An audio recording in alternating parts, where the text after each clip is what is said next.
You know what time it is. You know what time it is. How firm thy friendship. Oh, how You know what time it is. I'm raw with them boys of the fall. You know what time it is. On the ground with a nose for the ball. You know what time it is. Blood, sweat, and them tears for this game. Leaving it all out on the field with no fear for you lames. Yeah, you know what time it is. Come brawl with them boys of the fall. Covered in gray and scarlet, massive, stiff arms to your jaw. We breaking it. We sick of seeing you clowns with the crown. We taking it.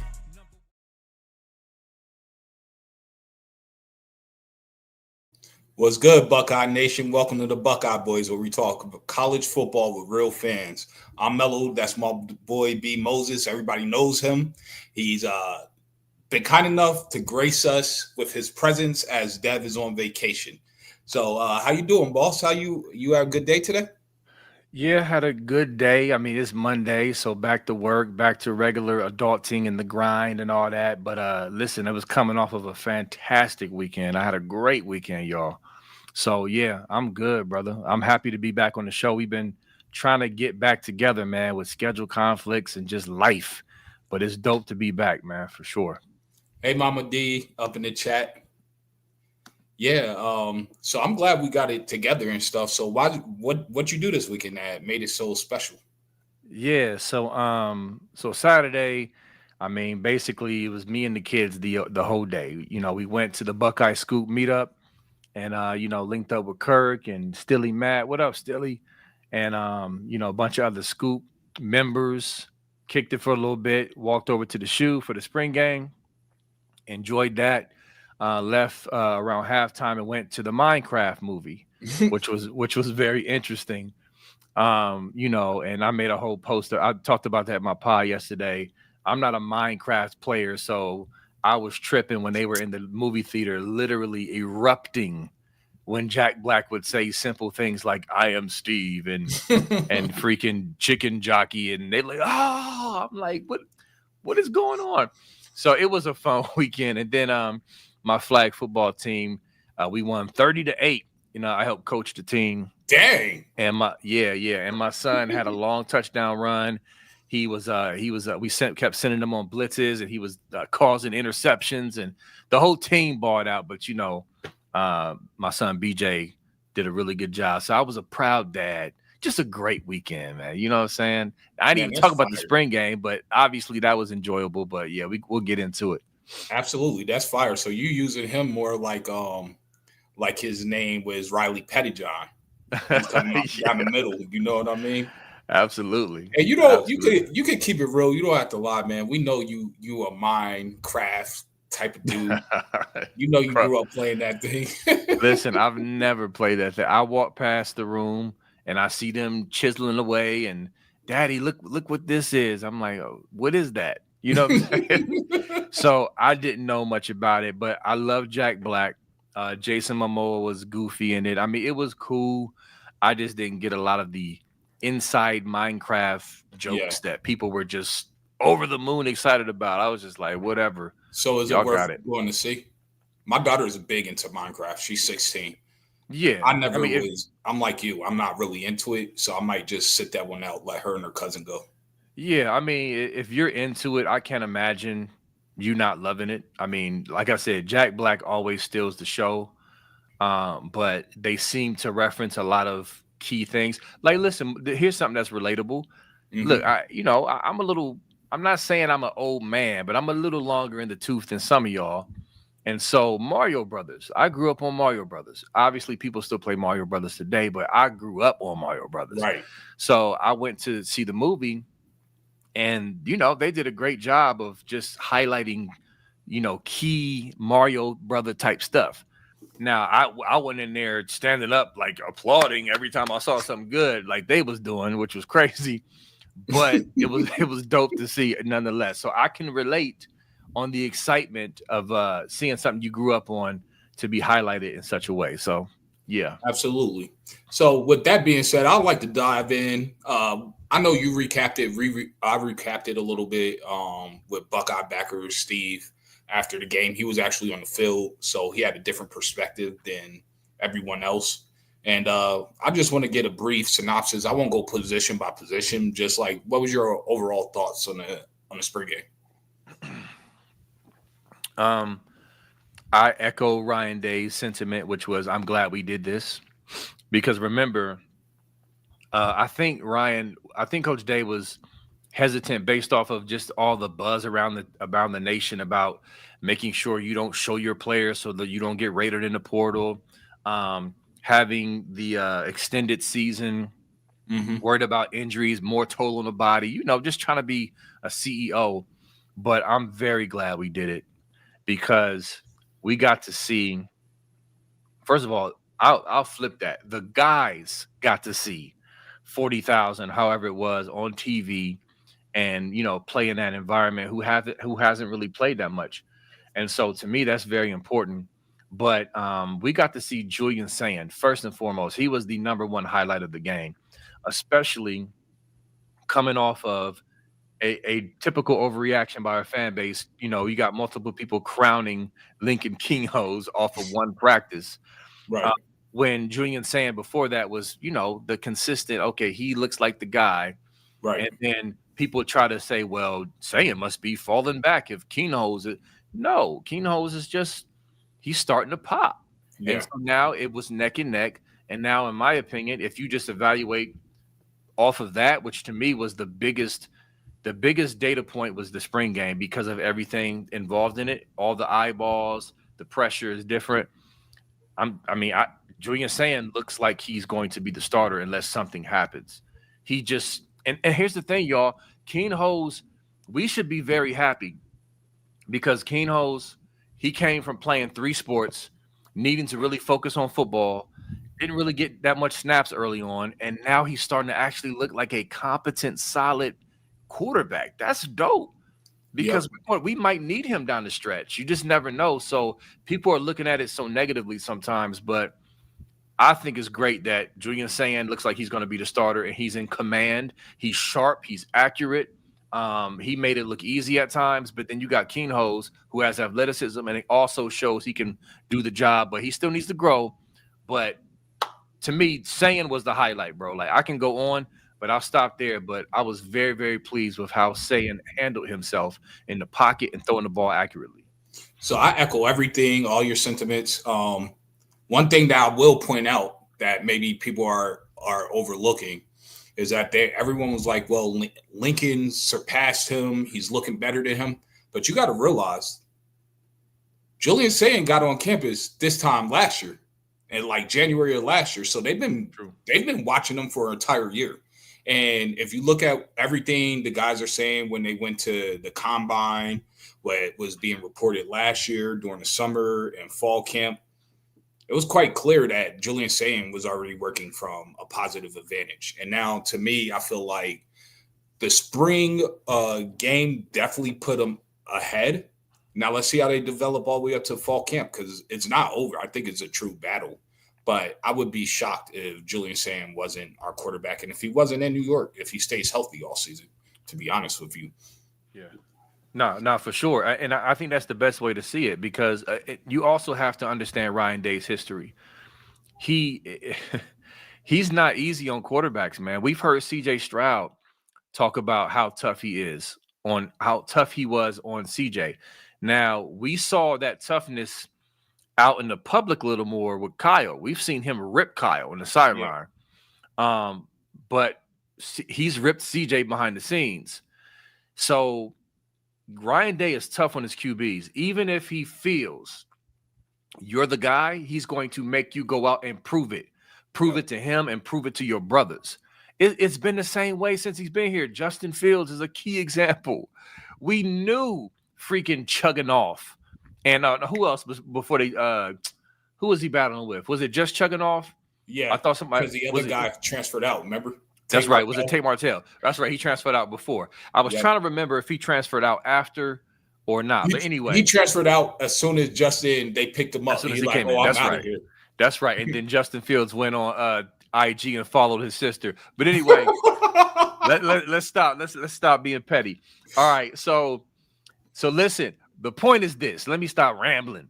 Ryan Day is going to make his QB earn the job. Okay, it is still a battle.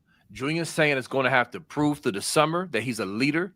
Workouts, film. He's going to have to continue to lead and into Yep. fall camp. Period. So yes, he's the man to win the job, I believe, in the clubhouse, the leader. But he's going to have to earn it, and he knows that, and he will earn it. Julian Saint Yep. is going to start, and he's going to earn the job. Period. Yep. So I think the only thing that Lincoln probably has over Julian is that he can actually take off and run.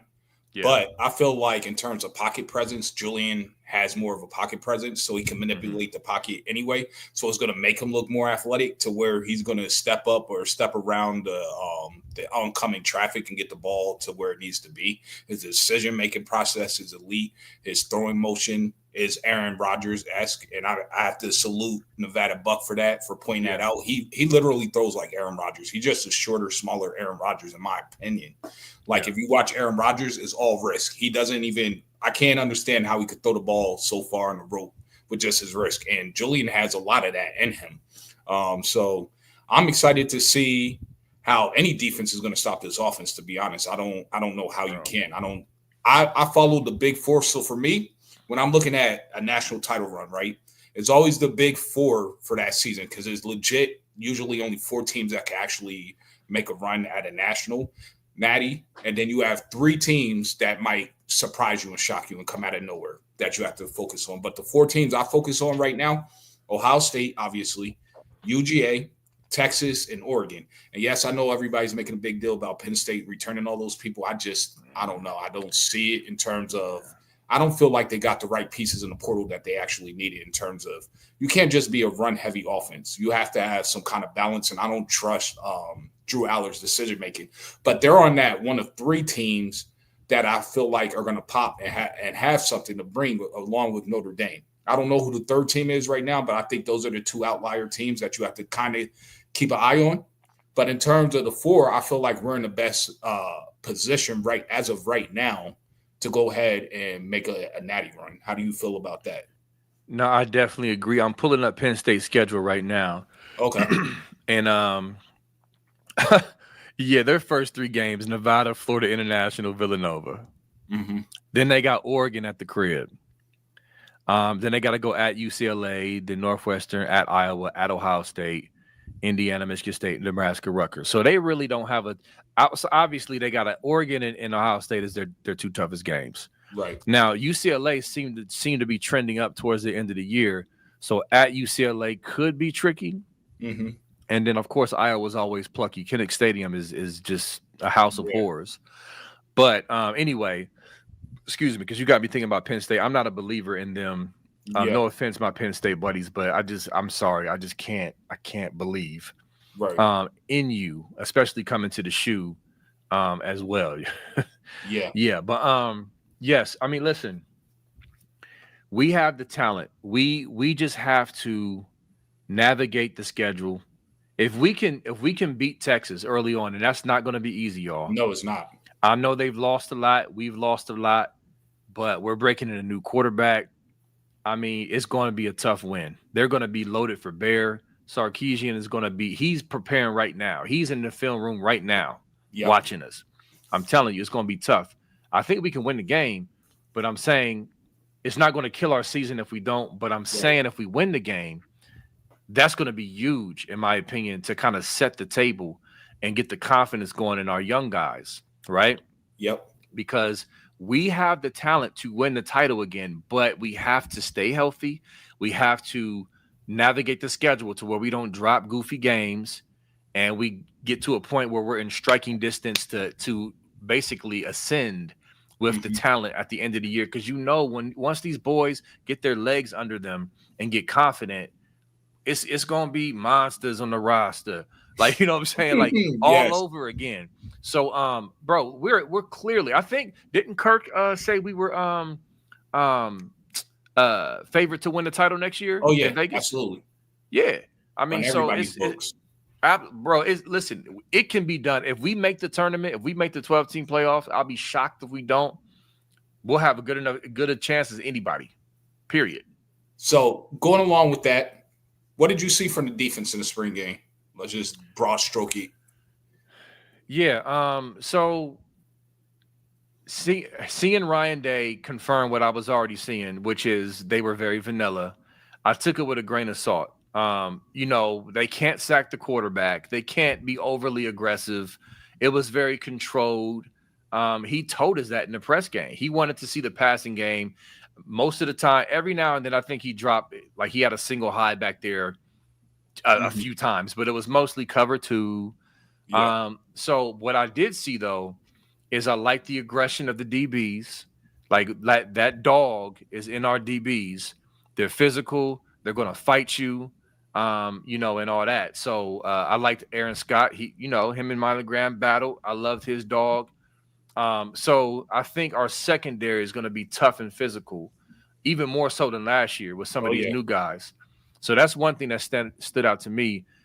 With D line, obviously, we're going to talk about that with the portal and depth, but even with that, we didn't. I don't think we got a true barometer of what they can really be because of the controlled environment. But in flashes, I saw stuff like Petty John had a nice little tackle. Like you see the athleticism. He read the play well. I mean, different guys popped, but mostly it was the secondary that I saw that really stood out to me in their potential. What Absolutely. about you? So I love what Peyton Pierce was showing, how he engaged the right guard, got off the block, pancaked him, flatlined him, got off the block, looped around the center, and then met the running back in the hole, laid him out. I mean, popped him. Then Yeah, I like Pettijohn, how he covers space, man. That kid has some wills and he could read the game. And as he yeah, keeps improving, he's just going to be ridiculous. yeah, I'm supremely impressed with our linebacker room. I firmly believe by the end of the year is going to be considered the best linebacker room in America.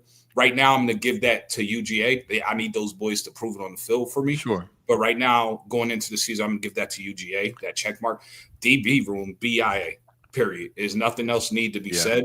What I want to see, Aaron was getting some work from Milan. I wanted them to throw Dev at Milan a little bit, let him get yeah, some of that work too as well, because they're not going to face better wide receivers than what's on our own roster, at period, the all. entire year, no matter who we play. So I would like Devin them to throw him straight to the fire, give him JJ, give him Carnell, like let's go. You know what I'm saying? Get him ready because I feel like he's going to be an important piece to this defense in the secondary. I was very surprised with Lorenzo Styles' play, to be honest with you. He played a lot better and performed a lot better than what I expected, which is just great because now the depth is just insane. Now, in Yes. terms of the depth of the D line, that's where I'm a little concerned. Our starting Yeah. line, I love our starting line. I'm a little concerned with what's behind them, and I feel like that's the only thing standing in the way from repeating. Besides just health. So, with that being said, I wanted to discuss some of the people in the portal Yeah.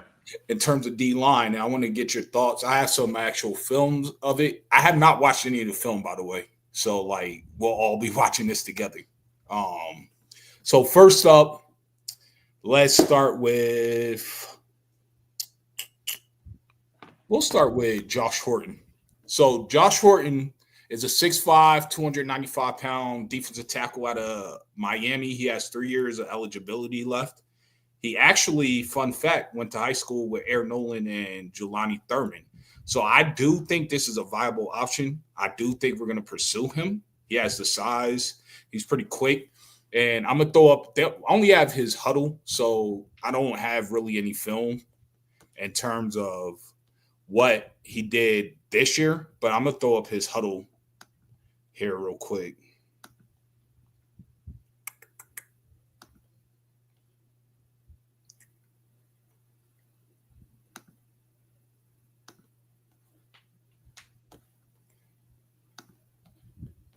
I probably won't play the whole thing for the 6 minutes, but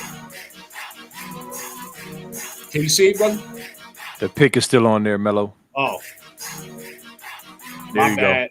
Let me rewind it.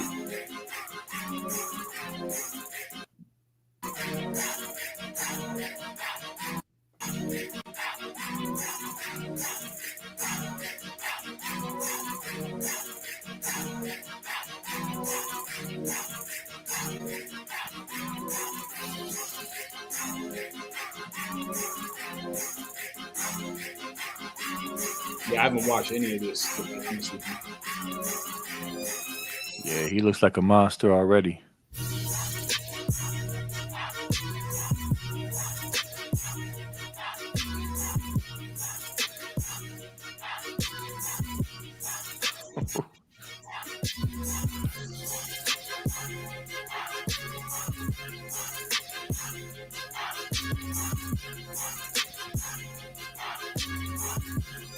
Dang.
So I didn't want to go through the whole thing because we got a few of these to go. You know what I mean? But what are your thoughts on what you saw so far Yeah, man. from that kid?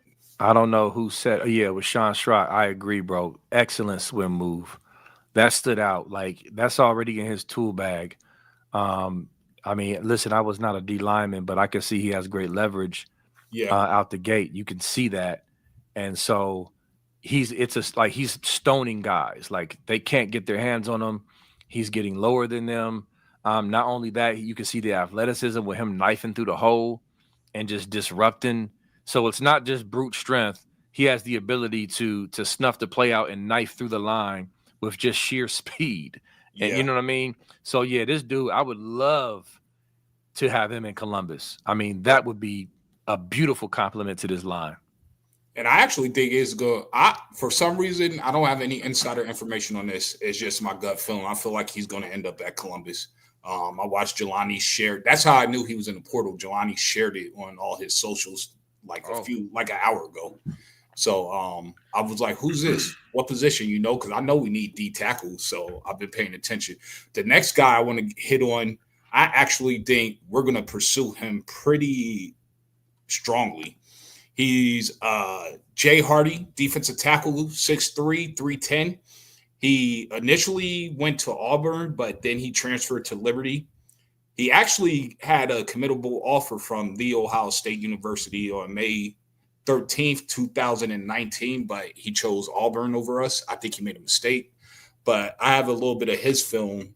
And the way I look at it as of right now, Josh Horton, to me, he has 3 years left, so he could play next to Edric next year. But he could be in the two deep and give Edric a break during the rotation.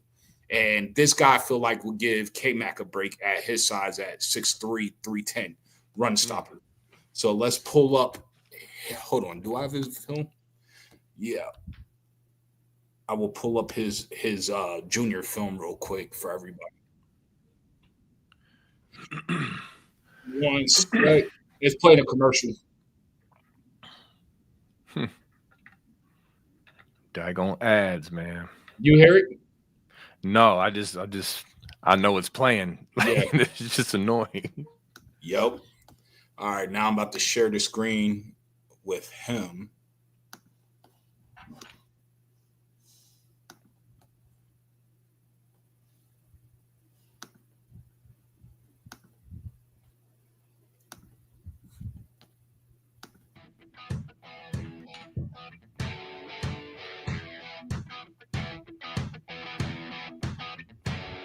Ragdolling. Goodness.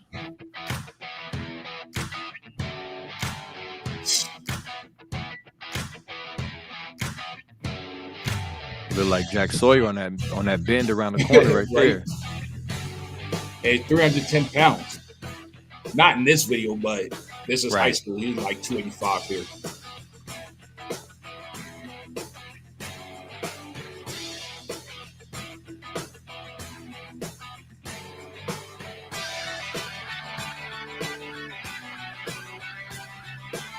Ooh, look at that pursuit and speed down the line.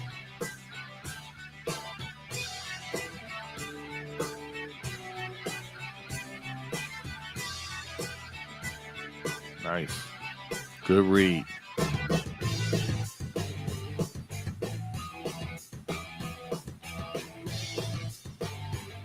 He loves the ragdoll cats, don't he? Yep. And slam them to the ground.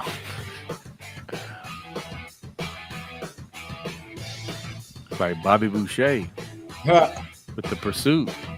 Yep.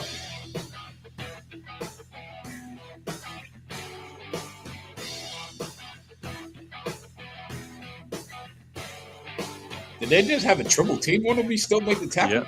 Yep. He read it and still snuffed it out. His pursuit from the backside, I know coaches are looking at this film like, oh my God, we need this kid. Now I can see why LJ wanted him so bad out of high school. Yeah.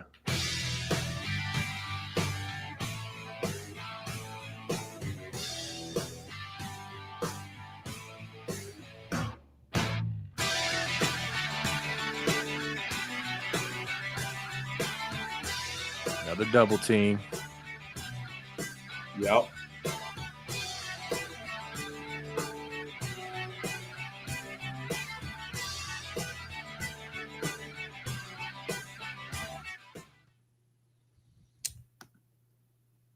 Yeah. So that's who I think could come in and spell K-Mac.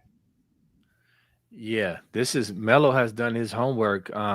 We need to send this to Pantone. You know what I'm saying? Like, yo, get these guys in here. I mean, the question is, obviously, and I'm joking, y'all. We already know Pantone is already all over this, but the question is are they NIL kids strictly? Because listen, this is what I mean by that, y'all. Ohio State is going to pay them NIL money, right? But we've been getting kids who are willing to take less money. I say less money in air quotes because really in the long run, it's not less money. Less money up front, I guess, knowing that they're coming to a superior program who's going to develop you. It's going to be a 40-year commitment, not a 4-year commitment. I mean, you know, you're going to be well taken care of after playing, et cetera, et cetera, et cetera. You know what I'm saying? Just like a lot of these guys like Carnell Tate decided I'm not going anywhere because why would I leave? Or Jeremiah Smith. They could have left for more money easily, but they chose to stay because of the program. So if these guys, they're going to get paid, but if they're not highest bidder guys, I think we have a great shot at getting them.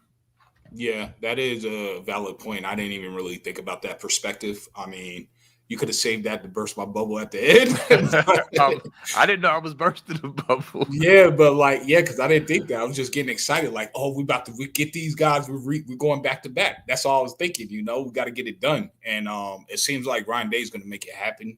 Hopefully, we at least get those first two. I want to bring up another guy real quick. Kendrick Gilbert. He's out of Kentucky. He's 6'5", 275 pounds. Defensive tackle. I think he could maybe stretch to defensive end if you needed to add some versatility. But I'm going to play his. Let's see. His is only 3 minutes, so I'll let it rock. But and then we'll just talk about the last two that I got up here. Cool.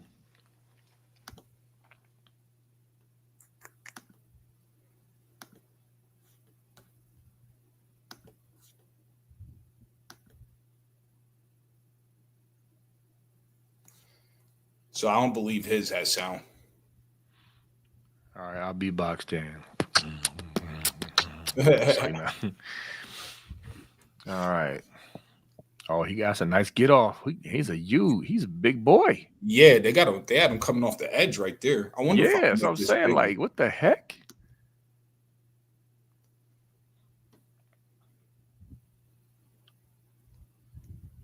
Jeez. Yeah, man, he's just like, puh. He's like Juggernaut from freaking X-Men X-Men. Yeah. tackled the whole line.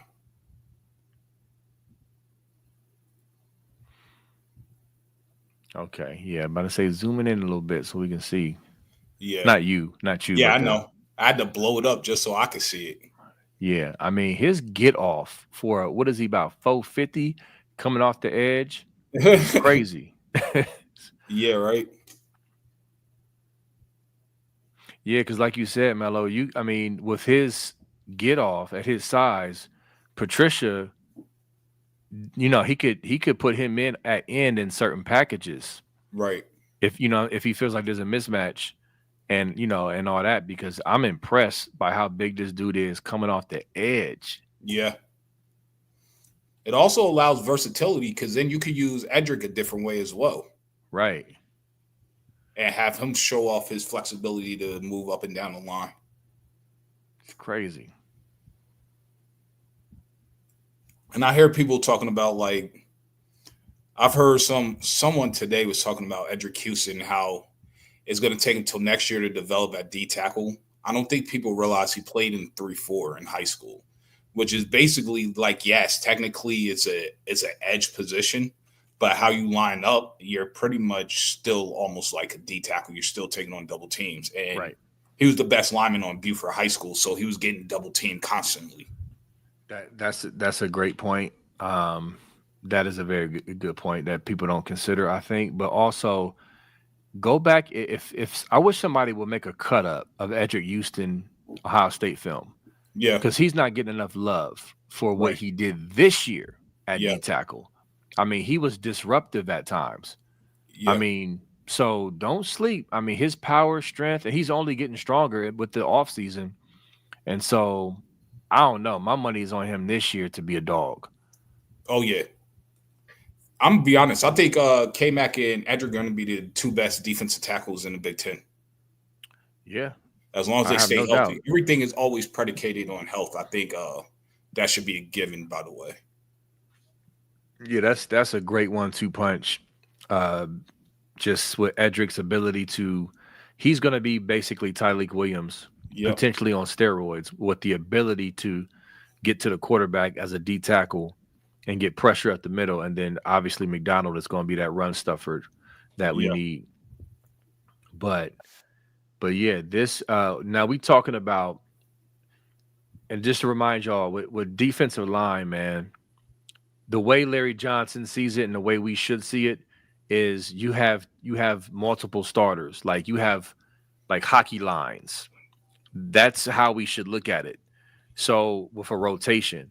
I mean, so because these guys bringing these guys in could be seen as starters on their line, and it's just we're coming at you in waves. You know yep, what I'm saying?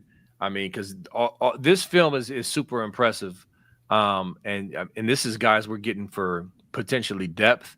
yep. And I'm not saying they can't start, but if they don't start, that doesn't mean they're inferior. That just means that they're coming in waves because these dudes legit. Because we want our defensive line to match how our O line is right now. Our O line has so much depth. I feel like we have two different starting lines. You could start any 10, combination of 10. I feel like they're all worthy and good enough and talented enough to start here at Ohio State if need be. Yeah. But you're obviously going to play your best ones first. So that's how I feel like they're trying to set up the defensive line. And this is another dog that's in a portal. His name is TJ Bush Jr. He's a defensive end, 6'3", 260 pounds. He he's pretty quick. I haven't seen all of his film that much, so I just pulled up his picture because I think they're going to take a hard look at him just to give a little bit of the edge depth as well. You can't have too much edge depth. Not at all. And then obviously this is not on the D line, but I think we're going to go after this dude hard. I think might have been Kirk or Nevada that said there was a safety that wanted to come to Ohio State because he wanted to play with Caleb Downs. And this is a safety that had a committable offer to Ohio State. He was like the second safety they really wanted after Fahim Delane, but he wanted to stay home. And he played with Optimus Prime, aka JJ Smith, and that's Zaquan Patterson right here. So Zaquan played in every single game as a true freshman for Miami. He had 19 tackles. I believe he had 9 PBUs. Obviously, he wants to get out of there because he's not developing. He sees the writing on the wall. He wants to make it to the league. He probably knows he tried to bring the U back, but he probably knows that Ohio State and Columbus is where it's at, and Matty G and with Matt Patricia. And, he's real tight with Brandon Ennis and JJ. So at the same time, he knows where he should go to get developed. So that's an interesting one to watch.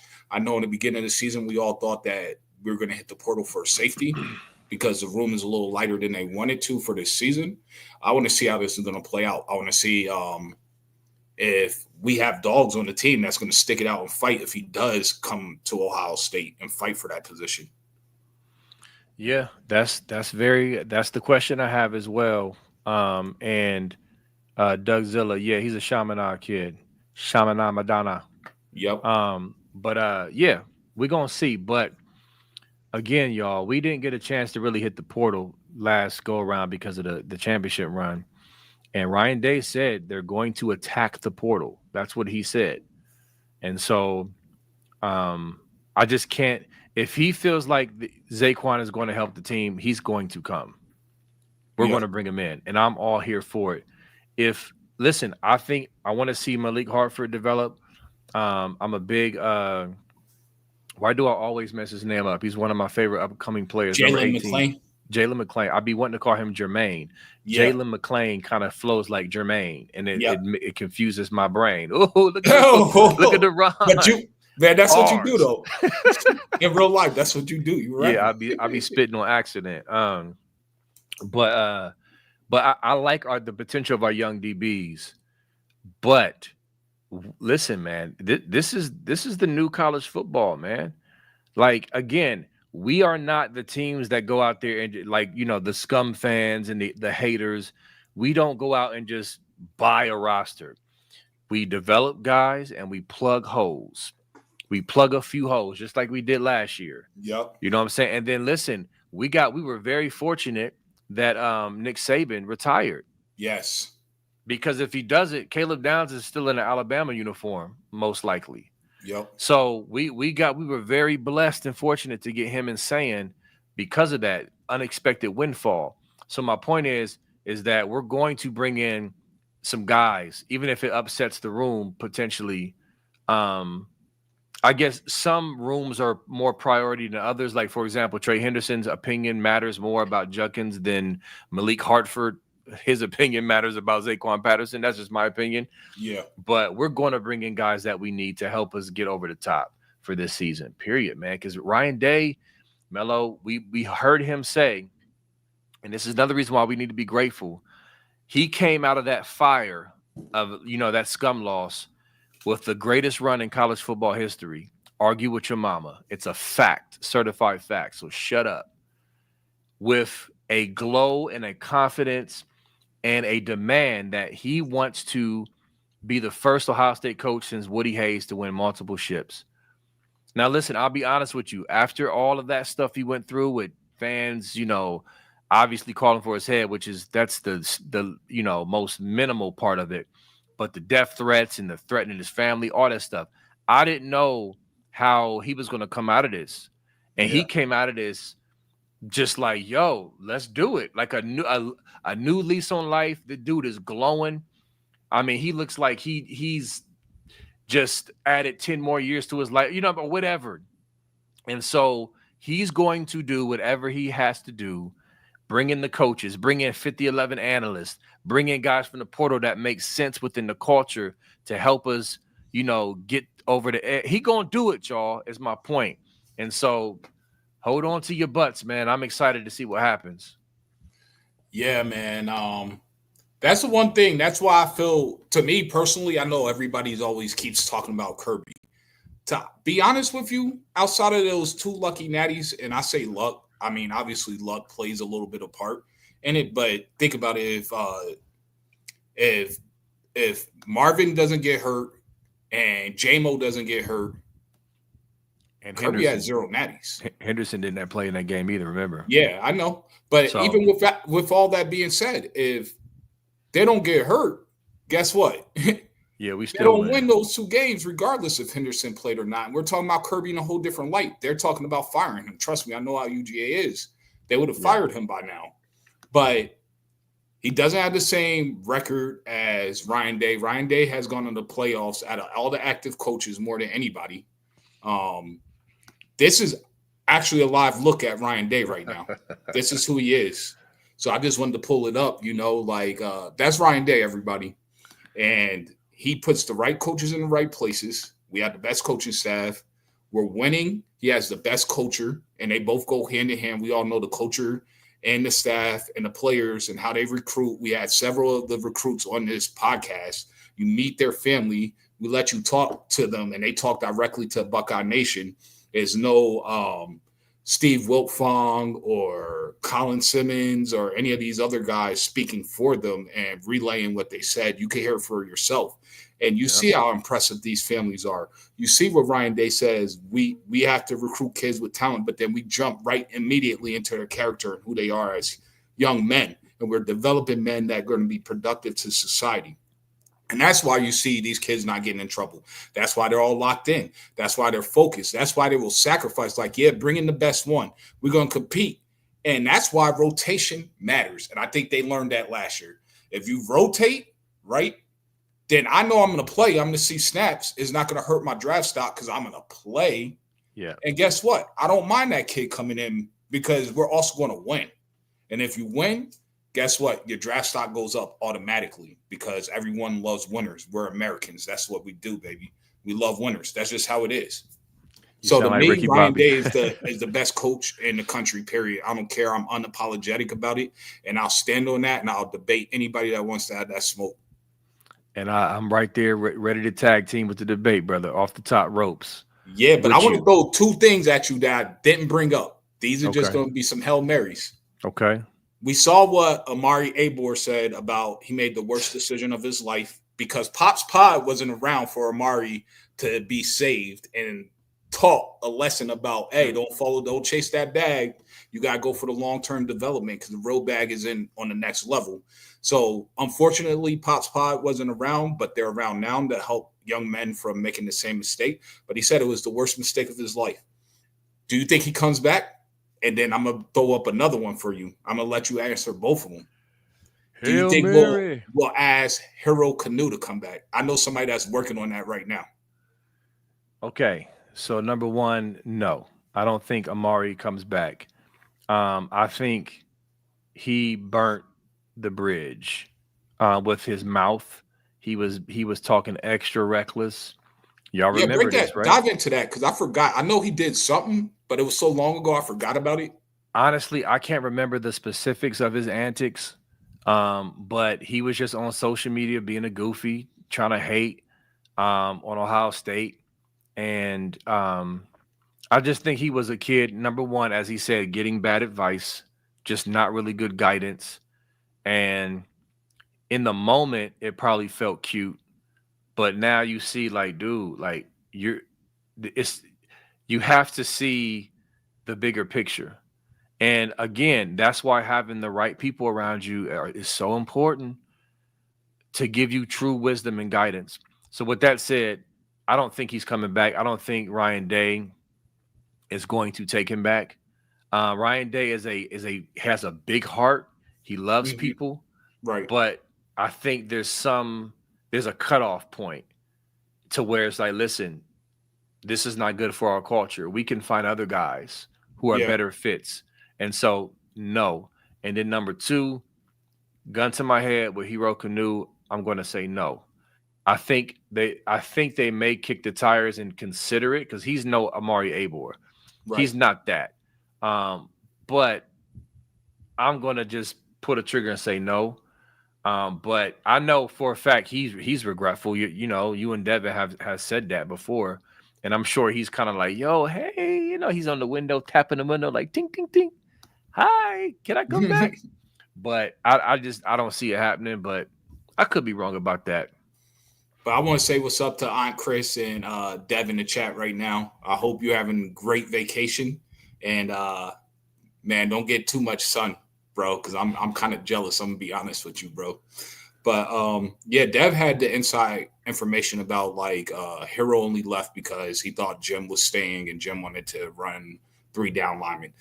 Yeah. I saw there's a lot of tea leaves that make me think Hero might come back. Hey, I mean, And he I'm makes gonna shout sense. out Doug Zilla. He's been working behind the scenes like he's on staff. That kid's been going hard trying to get him in. Hero has been responding, like he's showing an interest, like he wants to come back. So I sent Doug on a mission tonight. Said, Doug, go, like you leaving all these tea leaves for him, and he's liking every single one that you're referring about Ohio State and him and having a reunion. Just hop in his DM and see what's up. Like, what's the worst that's going to happen? See what's up. Be like, you want to come home or not? And let's see. So I'm waiting for Doug to get back on me with that one. He might have an update later tonight or tomorrow, and I'll present that. But yeah, I wouldn't mind Hero coming back. See, the biggest thing I was salty about Hero leaving, as you know, y'all, I do memes, I do edits. Yeah, I know I'm not the best at it, but I might make you laugh every now and then. But I had the "Here Comes My Hero" edit in my back pocket. As soon as he had a big game, I was gonna post that. You know what I'm saying? It's perfect. yeah. And he bangs out before I had a chance to. But no, I would welcome him back. You know what I'm saying? Like, I don't have a problem with Hero Canoe. I mean, listen, it's one thing to try to make a decision with pressure on you and you're thinking about your future and what's best for you and all that other stuff, compared to just being a kid who's just talking reckless and not being really respectful and appreciative of the opportunity, not wanting to work. You know what I'm saying? All other stuff. It's a difference. So I would take Canoe back if he wanted to come back. But I mean, I don't know. It just seems unlikely, but I could Do be you see wrong it's unlikely on Hero's part or on Ohio State's? on Ohio State's part. So why do you think that? Um, I'm wondering. Well, I don't know. As I'm thinking about Sam Williams Dixon, Yeah. they brought him back. But I he never really left though. He hopped in the Yeah, portal, but he right, but he stayed with never the team actually throughout the right. playoffs. Right. So yeah, that's a good difference. I mean, I don't know, man. Like, that's just, I guess I call it a gut feeling. Like, hey, you left, you joined another school. It's the brotherhood here. You know what we're about, and you still left. I'm not saying that there's like anger and vitriol, but it's almost just like, yo, train gonna keep moving. We got other options. I don't know. That's just how I feel. But could be wrong. If I am, cool. So I mean, I hear you on everything, but it kind of this is where I'm at with it. We already saw the people that are in the portal right now, but the difference between Hero and them, and I'm not saying from a talent standpoint, but from a mental standpoint, he already understands the culture. He already has a connection with the brotherhood. He already knows the scheme, and he knows what LJ is looking for, right? So that's why I think right now we need some D tackle depth. So I think that's one reason. Another reason is that it's going to hurt Texas, who's our direct competition first game August 30th and for a national title run. It's going to hurt their depth on the defensive line because obviously they wanted him bad enough that they've reached out and offered him NIL or whatever. So like that hurts them on two fronts, especially if we get him on after the portal closes. If he hops in like the last day of the portal closing and then he comes over and they can't replace him. Yeah. So my question is, and I know you can't answer it. We none of us can, but Right. NIL, like, is there a contractual obligation at It this probably point? is. You know what I'm I saying? mean, I would think so. But I mean, to him, if I'm him, right, and I want to come back and I'm like, this is going back is going to help me to prolong my career and make it to the next level better. I know that. I've seen it happen because I was there. And I only left because of a certain coach, and I thought the direction was going to switch, that it wasn't going to happen. But now that I was wrong, then I would give that money right back. I would give it all back and then come back, unless you have to pay an extra, which I think is illegal for them to be like, well, if you leave before we give you all this money, you have to pay us like 5% extra on top of what we already gave you. I think that's probably illegal. So if I was him, I would get the money back and just come back to Ohio State. So hold on, Melo. Is what they saying in the chat true? Kenneth, What's let's that? not forget Hero Canoe doesn't receive any NIL money Oh due to his yeah, visa 10,000 is status. the most he can get because he's a foreign exchange student. He's from Germany. That's interesting. I've never heard of that, but that's bad for a foreign exchange student. Like that's a raw deal. And especially Like, the administration, they try to pay Americans first right now. So I I mean, mean, 10,000, that's nothing for Ohio State. What is that? bro, that is breaking news to me. So Oh, I I want don't to know. throw this up. This don't really have nothing to do with anything. This is something that you created that I like. You're gonna have to start teaching me how to do this stuff. But yeah, it's true. To all the Michigan people out there. Look, they beat OSU 13-10. See, nobody cares. National champs, baby. We don't care. Stop bringing up that you beat us 13-10. Like you're gonna care. Like we care. We won a natty and we won it the right way without cheating Oh, and hold on. without 27-year-olds on our roster. By the way. I gotta I gotta read you the caption. I gotta read them the caption of what I said. It hits different with the caption. Yeah. You want me to throw it back So up there with the caption? yeah, I throw it mean, while back you up read it. there. Because listen, it's a response to Scum fans. Listen, we were posting our championship, our blingy championship rings, as we should, all over social media, right? Yep. And of course, here come the hot pocket eating, living in my mama's basement Scum fans by the droves to run their mouth, talking about some 13-10. So I said, this is for the Scum fans desperately flocking to OSU pages to cry and cope about those blingy Buckeye rings. Nobody cares but you, girly mouth, pervert enabling, FBI investigated attention whores about a regular season loss after witnessing the greatest playoff run ever without cheating. Hashtag go Bucks, hashtag hammer coming, hashtag cheaters and frauds, hashtag go BLEW. Bums.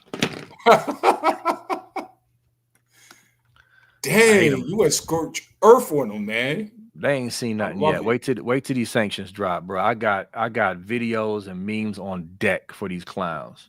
Man, they're gonna hate us when it drops on them. So, I think I have one more thing I wanted to talk about. Unless you wanted to talk about something, I just wanted a little quick hitter. Yep. So they released the top 150 players. I saw shout out to Garrison because I saw it on his X account. That's where I got all this information from, actually. So the number one player returning to college in 2025 and just in college period, obviously Optimus Prime, JJ Smith, the number one overall player, number one at his position. I feel like they have Caleb Downs underrated. They have him ranked as the seventh player overall and the number one safety in America. I think he's the number two player overall. Personally, I know that quarterbacks are quarterbacks and they're very important, but I feel like Caleb Downs is better than every quarterback coming back, and that's in college. They have Sonny at 27 overall and the number four linebacker. I think he'll end up either one or two at the linebacker position, depending on him or Arvell. I think they're both going to be 1 and 2 personally by the end of the year. They have Max Clare, 32 overall, and the number one tight end in America. They have Carnell Tate, 51 overall, number 6 wide receiver. I kind of think he's underrated at both. Yeah. And then they have Phillip Daniels as the number 13 tackle and the number 117th player overall. So my thing, one of the discrepancies I have with this is Ethan Owenawa. I said it, I butchered his name, my bad. Ethan O is not on this list. And they were already saying he would have been a second round draft pick if he left this year for the NFL draft. So if you're going to be that, I don't understand how he's not on this list at all out of the top 150 players. I think it's Rice bias Yeah. because it's Rice. It's not sexy. And so you're gonna have people arguing that he's not proven because he's coming from Rice. But like you said, if the NFL scouts were projecting him for that, then he kind of is proven. Right. But You see what I'm saying? It's like the mental battle of I haven't seen him dominate at a big Power 5 school, so he must not be that good yet or whatever. So I feel you. Some of those positions you mentioned, when you look at the overall total number, they seem lower, but then Yeah, I see they got him at the number one at their position. yeah, So I guess they're prioritizing other guys above them, not necessarily. So that's kind of tough. Like, because Max Clare he's the number one tight end. And listen, y'all, some of our fan base, Melo, is sleeping on Max Clare. yeah. They're sleeping on him. Like they don't understand he's a dog. And so, and this is why we talk about the offense and how lethal they're going to be with saying just throwing darts around the field, putting the defense in complete conflict because we haven't had a pass catching tight end like this. I can't even, to me, he's better than Jeremy Rucker. And Rucker was a really good tight end, but he's the best tight end we've had. I brought up Ricky Dudley the other day, and I'm showing my age, but I'm saying, listen, Claire is a dog. We are going to torch defenses because of that conflict. I'm telling you, just watch. So over here, me and Dev have been having a back and forth with this. So Uh-huh. I go to the gym with Jelani's cousin, and he had told me months ago Jelani's locked in. This is where I'm at with it. If Jelani's all the way locked in, he knows the playbook. Jelani's the best tight end in the country. 6'7", 265 pounds, running a 4.5 40, vertical around 40 inches. It's just certain stuff you can't teach. Now, in terms of using them both, I don't know how you stop that, to be honest with you, along with the wide receivers. And CJ, did I tell you this yet? I don't know if I brought this up. So I was talking to Brad, Kenyatta Jackson Jr.'s dad. And, he used to coach down in South Florida. And he said when KJ was in high school at Chaminade and JJ was a freshman, they played against CJ Donaldson. He was actually a wide receiver. He said that CJ torched him for like 300 yards and 3 or 4 TDs. I did not know that. Yeah, so like he could catch like a wide receiver coming out the backfield. He didn't start playing running back and stuff until like last year. He was playing Because he played tight at end. West Virginia. Yeah. But in high school, he's playing wide receiver. So he also has hands on top of it. So I personally don't see a defense that can stop this offense as long as we're healthy. Especially in the red zone. I mean, just imagine. I mean, the sets can vary, but imagine Thurman and Claire Right. with Jeremiah Smith lined out wide. I mean, and then you got a running back in the backfield. I mean, just imagine the sets. I mean, Yep. you're literally, you can pick your poison on a jump ball. You can throw up. Like, how are you going to stop that? So, but yeah, I mean, with Claire, I think, because I agree with you, if the light goes on fully and completely for Thurman, his overall package is incredible. But Yeah. the light has already gone on for Claire. He's Yeah. already been a productive, consistent playmaking tight end. So he's already there. But Thurman you could argue he has a higher ceiling because of his measurables and his overall talent and size and all that crap. But it's a good thing it's a good problem to have, I guess. I don't want to say problem, but both those guys on the same roster is crazy. Yeah. I need to see more from Jelani, more consistency with catching the ball Oh, cleanly. you about to see. That boy about to be a dog. You also yeah. got to realize, I don't know if you remember this, but him and Aaron Nolan broke the Georgia State high school scoring record. And he was playing like wide receiver pretty much. Yeah. Yeah. So he could catch. I was a little disappointed in him letting my boy Jalen McClain knock the ball out of his hand because if you watch him and Bryson do a lot of posts on YouTube and they were working on catching the ball. When he would catch it because he's so tall, they always throw it high, and he used to work on snatching it over his head. But if you look in it, he didn't. He held it right here. So I need him either snatch it over his head more, or he needs to get his forearms and his hands stronger so that way that little guy can't knock it out of his hands like that. So that's what I want to see him work on. What do you think it is? Because here's the thing, bro. I watched him in high school. Like, I know he was a dog. He didn't have problems catching the ball, but it seems like at Ohio State, he's been inconsistent with squeezing the rock and catching it cleanly. Yeah. So is it mental? Well, last year, for instance, if you're not getting first team reps with your quarterback, you don't develop that chemistry. So when they threw him in the Penn State game, first off, he was the last option. He wasn't expecting to get the ball, and he's young. Of course, he should be, but we also seen the best wide receiver in America do the same thing. How many times we saw twice where JJ stopped his route, and it would have been a touchdown, and he didn't catch the ball because he stopped his route. He's like, I wasn't expecting the ball to come to me. So, like, I think that's a little bit of youth. I think also when you think about it, when you're 6'7" in high school, right?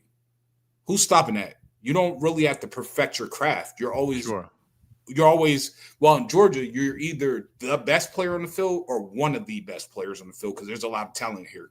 So when he goes to Ohio State and everybody else is what you are when you were in high school, they were the same thing, but you got to develop that work ethic, and they're a little more coddled nowadays than we were. So I think what happened was he saw the grind that you needed, that it took. He saw what G. Scott did. He was there for Cade Stover. And then he saw what it took to win a natty. And now he's in his contract year to go to the NFL. His mom's a WNBA Hall of Famer. His dad is borderline a Hall of Famer, Odell Thurman, in the NFL. So he knows he has it up here. Now he's locked in. And that's what his cousin told me. And I told his cousin flat out, if he's locked in like that, off of his physical attributes and just his God-given genetics that can't be taught, he's going to be the best in the country. So I think you're going to see it by the end of the season. We're going to have a different discussion. And I'm not saying anybody's wrong for doubting Jelani because he hasn't shown it yet, right? Yeah. But what I'm saying is knowing his family, seeing him play, knowing genetically from scientific fact, if he says what he's saying and it is what it is, and it looks like it from what I saw in the spring game, he caught all his balls except for that one, and he was getting lit up, and he was blocking as well. I think you're about to see a different Jelani this year.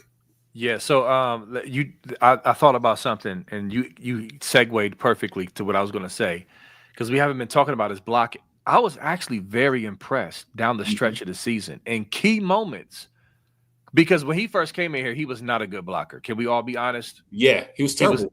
He was not blocking well. Okay, but he looked physical. He knew what he was doing. And I was very impressed. Like, okay, Jelani. So, yeah, catching the ball, I think it's almost like one of those things where I do think it's in his head as far as why he's not catching it as cleanly, as consistent as he was in high school. And that will come. But that blocking, that's something. If you can get that down, the other stuff will come. And so when you talk about 12 personnel and you got him and Max Clear out there, and you got both those guys who can both block well and also be threats down the seam and in the flat to catch balls and beat linebackers. Oh, that's a nightmare. And so, yeah, I'm not doubting Jelani. I just need to see more. And absolutely. Listen, hey, step up, young brother, and do it. Because if you do, it's going to be an amazing. I mean, bro, imagine this offense, wide receiver you with elite first-round tight ends too.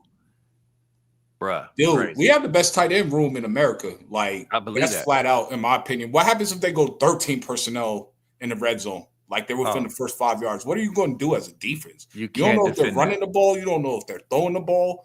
Like, it's going to be massive problems for defenses. And that's all I keep thinking about when I was watching that spring game. I'm like, how do you stop this offense? And yes, I know they were playing a basic offense, right?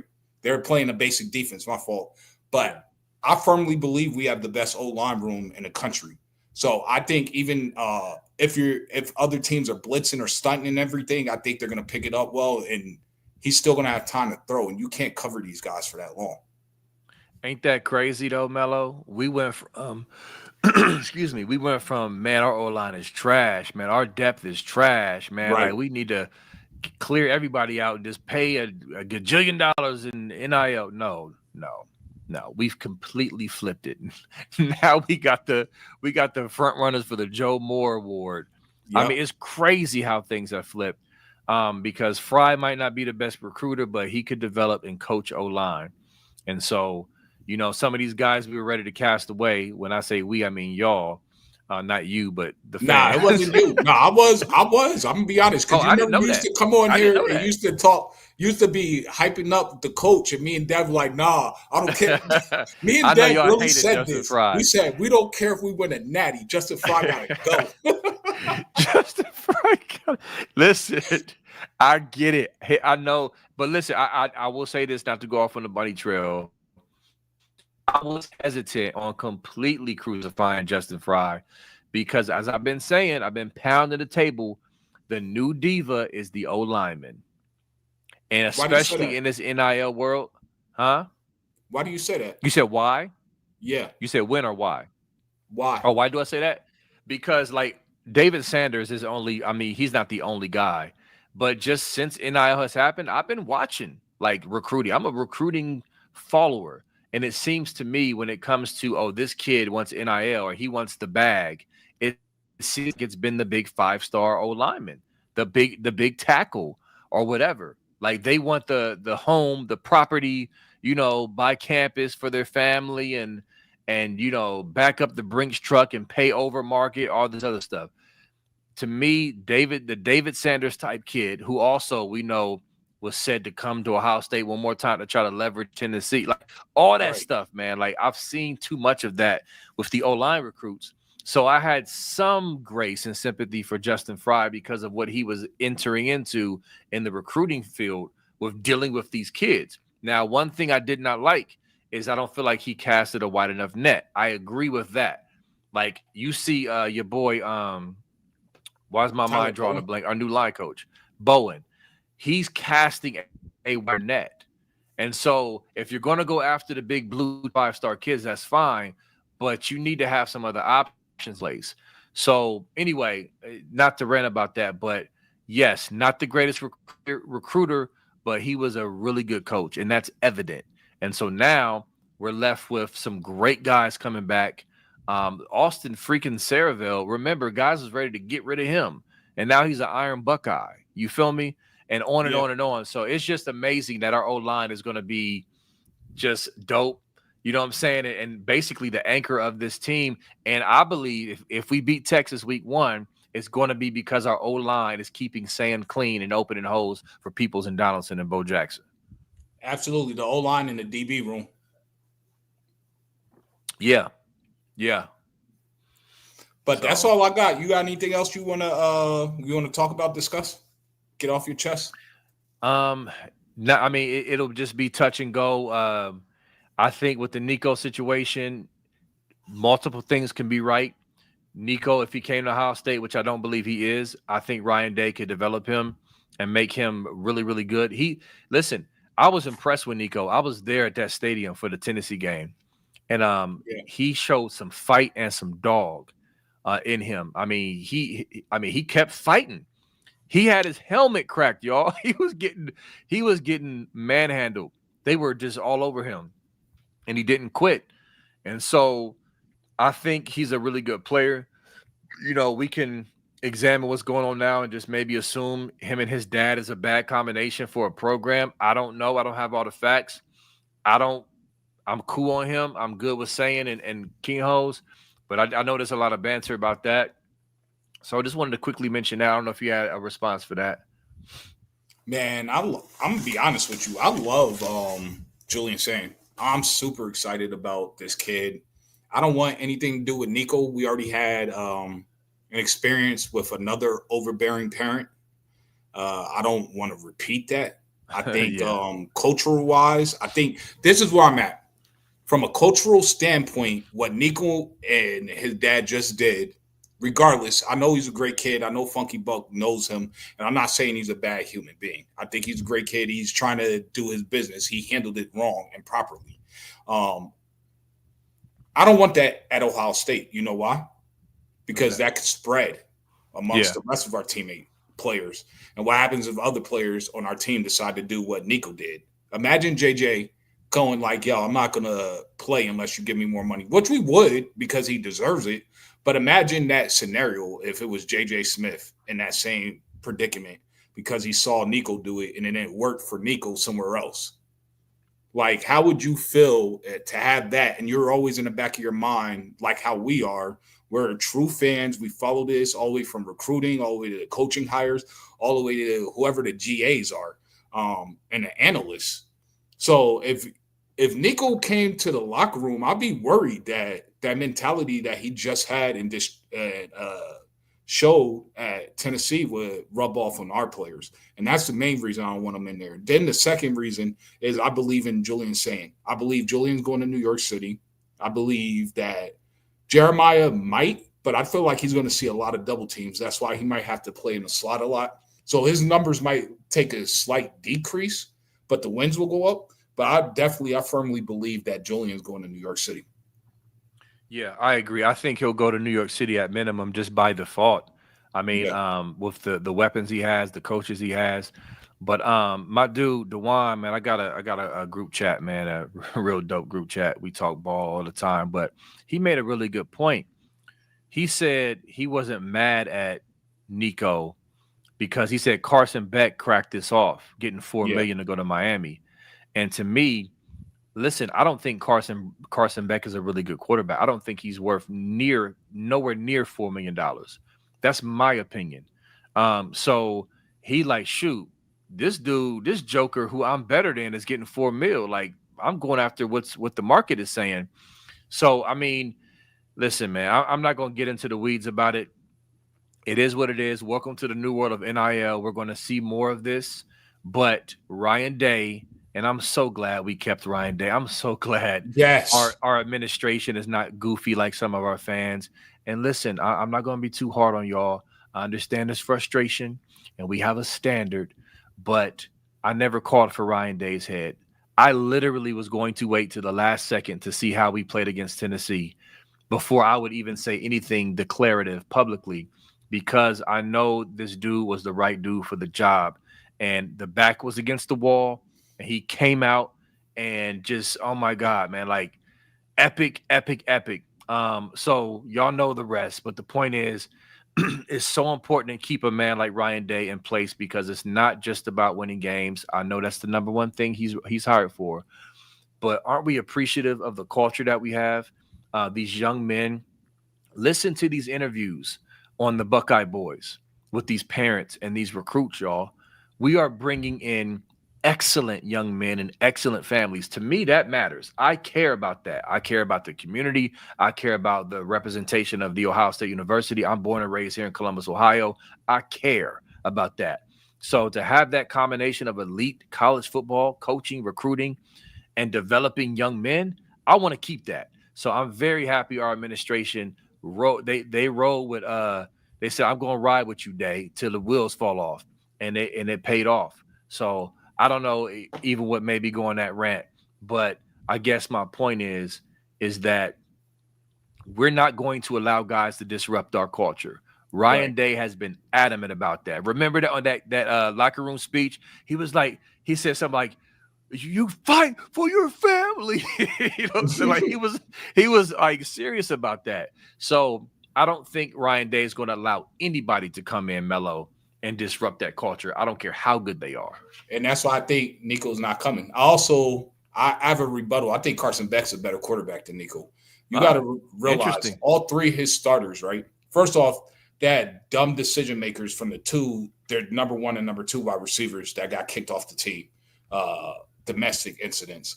And then the next three, Georgia, man, they got problems down there. The next three starters were all in the top 10 of drop passes. They made 33% of the most drop passes in all of college football Division I.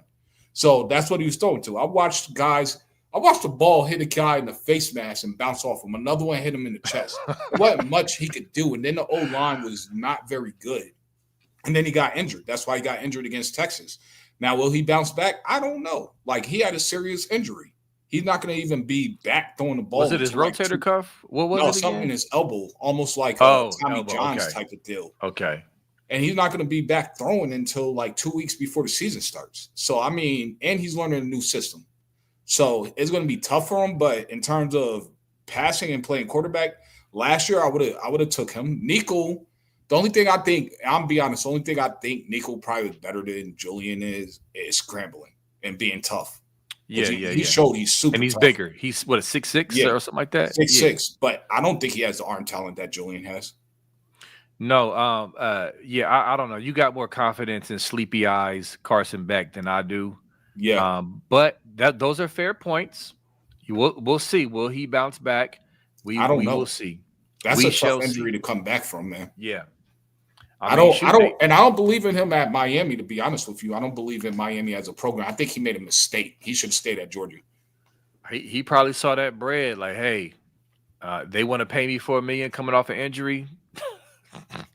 I mean, I don't know, but Maybe he yeah, doesn't have confidence in himself and what he's going to be in the NFL. I know they were having some issues at UGA with him. There was some stuff going on behind the scene. Obviously, everybody keeps. I see Josh Pate talk about UGA's culture, and they have great culture because they win some games. Well, culture is not just on the field. Culture is off the field and how you carry yourself because that carries onto the field. right. And behind the scenes, there's a lot of cultural issues, not just the driving, not just the domestic violence, not just the driving into houses and driving down the wrong way on a one way, no tags, no license plates, driving 150 in like a 45 zone, stupid stuff. But also behind the scenes, they weren't getting along. So, like, to me, that's another knock on Coach Kirby because it starts at the top. All you see this all off season. I'm sorry, I'm going to UGA rant. I got to get this off my Well, chest. you down there, Uh, you down there in that community, so you yeah, know. man, I see it. I hear it. They talk a lot of trash down here, so I got to bring them back to reality sometimes. All you see, this is look at Kirby Smart's pressers compared to Ryan Day. At Kirby's the whole offseason. My kids aren't in shape.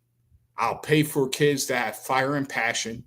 I will pay for kids to show up and play hard and not just pay for a check. Okay, now as opposed to Ryan Day, the kids are going hard. They're fighting in practice. I talked to Braylon and Braylon Womack's dad, and they're like, man, the practice is crazy. They're like crazy. And every single kid that we've interviewed that's seen the practice is saying the same exact thing. The practices are insane. They go hard. The tempo is crazy. The kids are in shape. So to me, you're only as good as the person you hire. So your kids aren't in shape down there. So you don't have a winter conditioning program. Your strength and conditioning coach is trash. You kept him. You retained him. Yeah, That's how's an that indictment possible? on you as a coach. You're not changing, and that's why I think Day is the best. He will see a problem and he's going to attempt to fix it. Whether it fixes or not, he's still going to always attempt to fix it, and that's all you can ask from a man. Yeah. That's Yeah. all. I No. had to get that off my chest. So, like, when you talk about culture, like, you got to encompass everything, not just what's on the field, because what happens off the field carries to what's on the field. No, I definitely agree, man. And so again, we are blessed, man, and we're continuing to celebrate this natty, man. I mean, we gonna keep celebrating. Period. So Absolutely. so yeah, but that's all I got, man. I don't want to belabor the point. Yeah. This was a great pod, lots of great discussion. Appreciate you having me on. I can't wait to get back on again. We got to make sure I want to be on here more consistently, man. But you know, Absolutely. I know you're a busy hashtag man. daddy life, hashtag husband life, and podcast life, and Yep. whatever. It's just trying to make sure we can match up these schedules, man. But Absolutely. But I appreciate you coming in, filling in for Dev. I couldn't ask for a better co-host tonight. Everybody go ahead and follow B Moses if you haven't. Shout them out where they can find you. yeah, so I have a thriving community on Facebook. I just hit 37K, y'all. My goal is 50K by August 30th. That's kickoff. That's my goal. All right, so we're gonna get there. So Facebook, come holler at me there. Buckeye Sports Talk with B Moses. Same name on IG. Also Twitter, B Moses 30 on Twitter. I'm on TikTok too. Um, and what else? I'm on Buckeye Scoop, obviously, every Sunday, 6 p.m. with Funky Bunk. Funky Buck. I'll be saying Bunk. Funky Buck at 6 p.m. Eastern. Make sure you join us there. Stilly Matt, a few others here. Sean Schrock. They all support Dev Mello. They come through, and of course they go on before we do. It's a great time. And also, man, the joint you heard at the beginning of the video. Make sure y'all go to your streaming service and save that joint. Put it on your playlist. It's called You Know What Time It Is. Artist is B. Moses. Go to your streaming service now. I'm all over it. And download that joint, save it to your playlist. Appreciate it. Absolutely. Everybody just showed B Moses some love for showing up, man. He's a superstar. He's awesome, man. We all love B Moses. And thanks for showing up. Thank you guys for watching. And on that note, go Bucks. OH. Yo, go Bucks. Yeah. Peace.